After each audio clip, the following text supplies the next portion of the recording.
Hello friends, Rehman গার্ডেন্সে আপনাদের প্রত্যেককে স্বাগতম। আশা করছি আপনারা প্রত্যেকে সুস্থ আছেন এবং ভালো আছেন।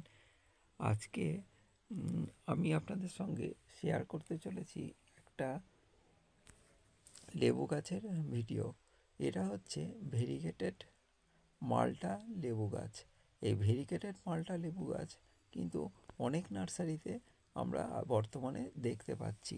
আর আমি এমন একটা নার্সারিতে গিয়েছিলাম যেখানে এই ভেরিগেটেড লেবুটা বোধহয় 3-4টে স্টেজে ওই গাছটাতে ধরেছিল। সেই গাছেরই জাত হচ্ছে আমার এই ভেরিগেটেড মাল্টা লেবুর গাছ।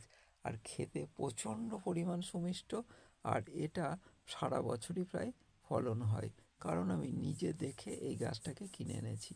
বড় লেবু, মাঝারি লেবু, ছোট লেবু, ফুল, এরকম 3-4টে স্টেপে আমি গাছটাকে দেখেছি। আর লেবুর সাইজ দেখলে আপনারা অবাক হয়ে যাবেন, যথেষ্ট বড় আর রসে ভরপুর।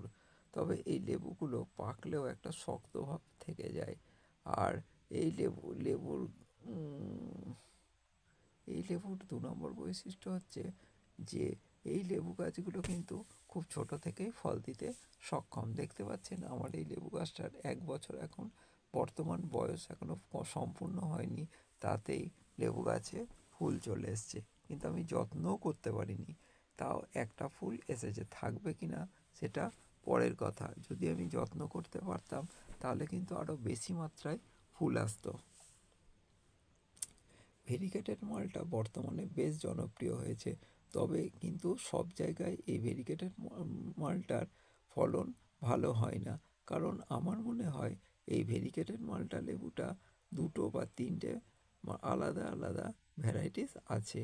কারণ আমি এই গাছটা এর যে মাদার গাছ, সেই মাদার গাছটা আমি নিজে চোখে দেখে এসেছি যে কীরকম ভেরিগেটেড মালটার ফলন হয় বা কতবার এই মালটা লেবুটা হতে পারে।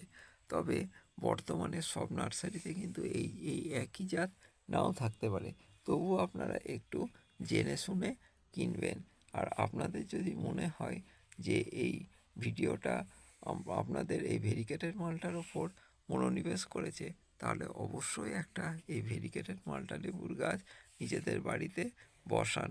আর ভেরিগেটেড মালটা লেবু দেখতেও কিন্তু যথেষ্ট সুন্দর, এবং এই লেবুর গঠনও কিন্তু খুব সুন্দর।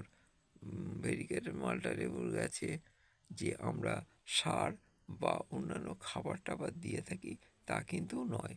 আমরা মাছ ধোয়া জল আর খোল পচার জল সামান্য পরিমাণ দিয়েছিলাম। আজকে তাহলে বন্ধুরা এইটুকুই। পরবর্তী ভিডিও নিয়ে আবার হাজির হব। নমস্কার।